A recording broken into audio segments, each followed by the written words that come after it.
Let's go. Wow. What's up, YouTubers? What's up, YouTubers?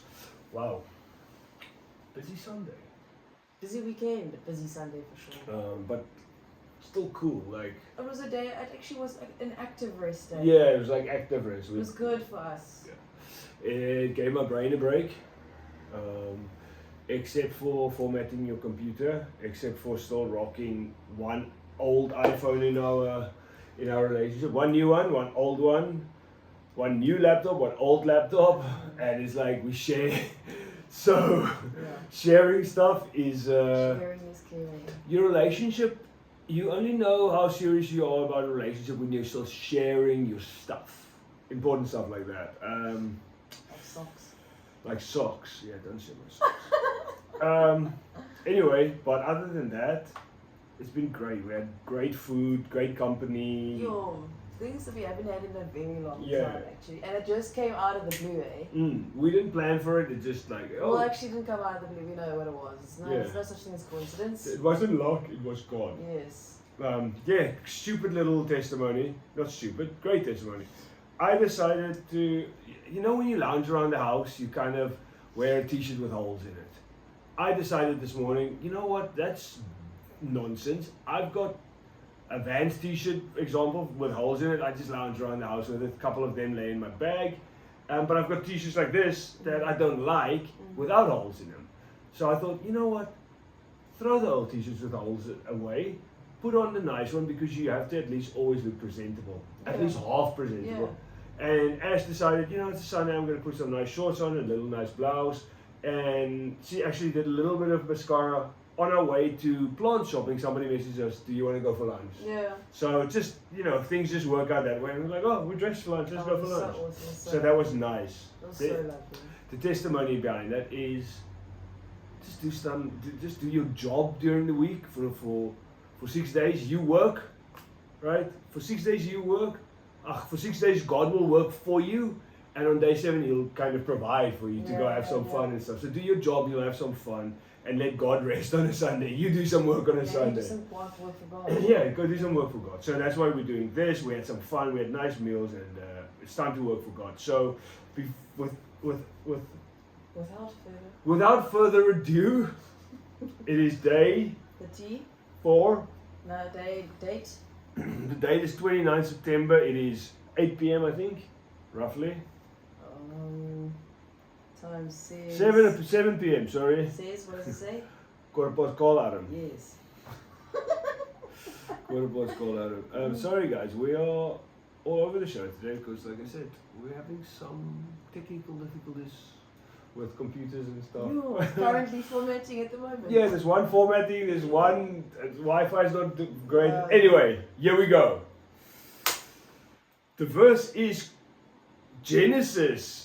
So when it's Genesis, you must know it's going to be powerful. Genesis 9, verse 9 and 10, it says, as for me, I am establishing my covenant with you and your descendants after you,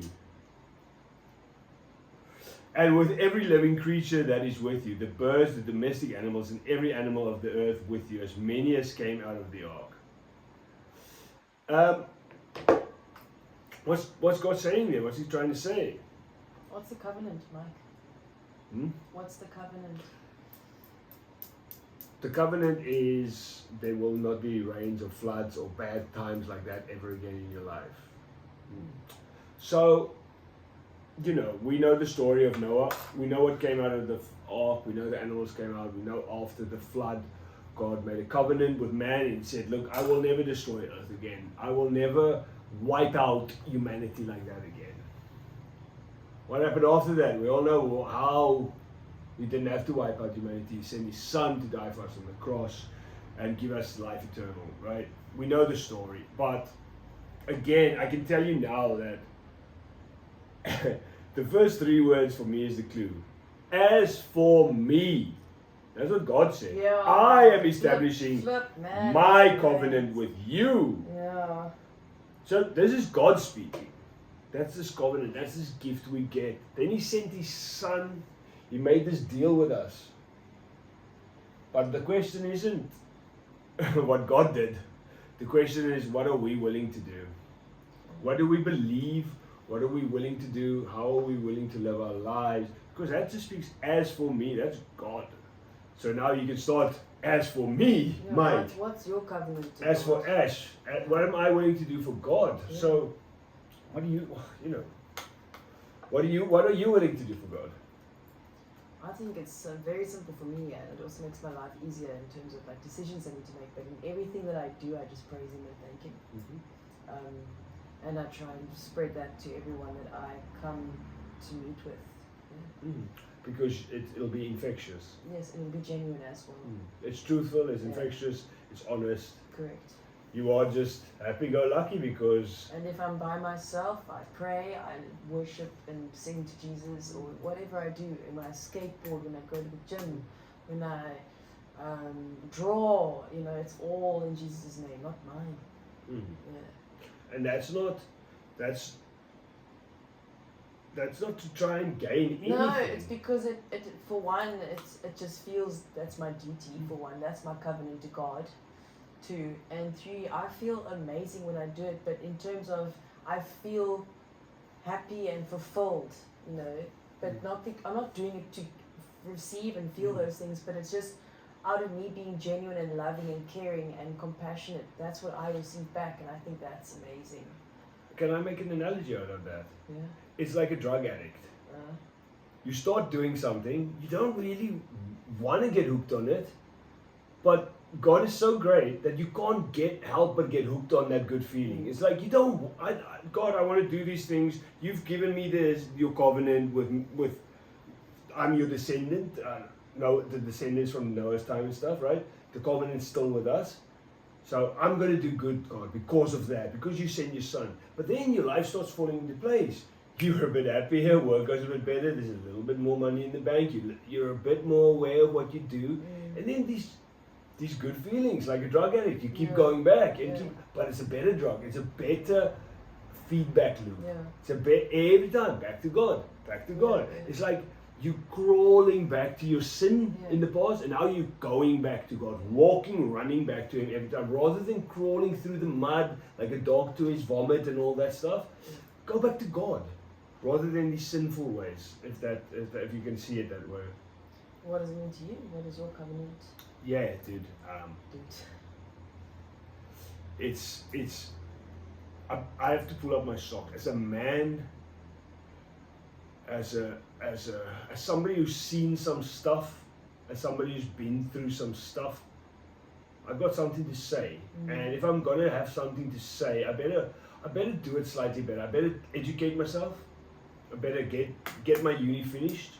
Yes. I better get in the faces of better get into places where the problem is. I better get into the faces of the problem makers, and I better get into the places where people don't want to go, where I've been, where I'm willing to go, the people I'm willing to speak with, and go do it because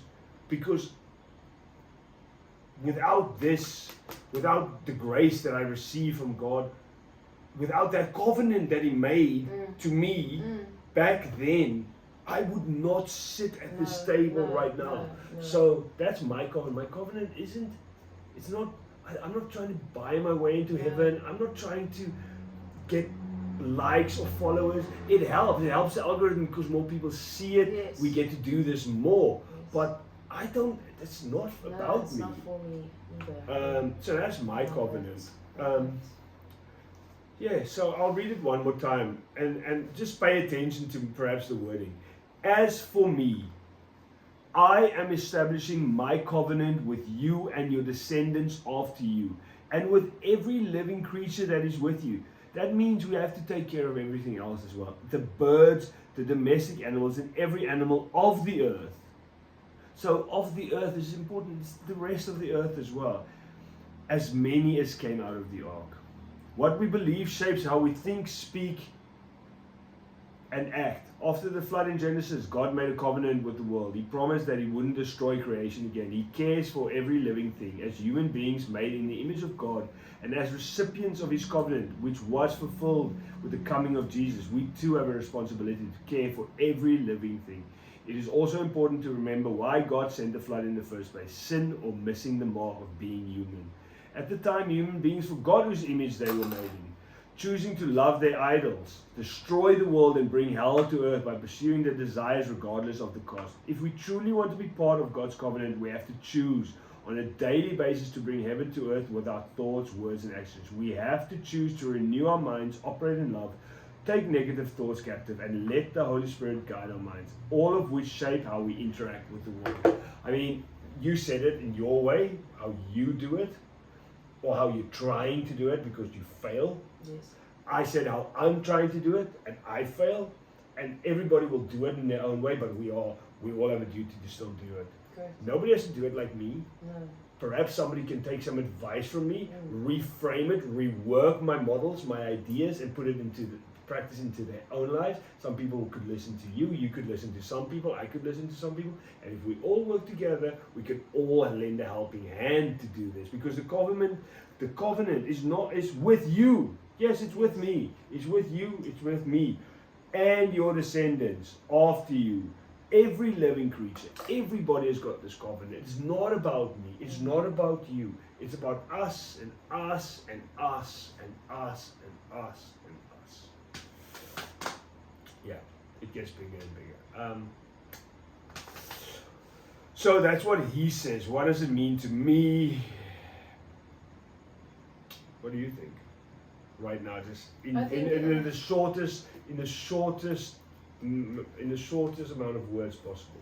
The thing is, God made a covenant to you, so you need to keep your word and keep your covenant to Him. Keep up your end of the bargain. Correct. Keep up your end of the bargain. Correct. Okay, cool, guys. Genesis 9, verse 9 and 10 talks about the covenant made to all living things, to earth, to everything. But what it means to us, perhaps, how we should look at it, perhaps, as humans, is keep up your end of the bargain. Correct. Happy? Done.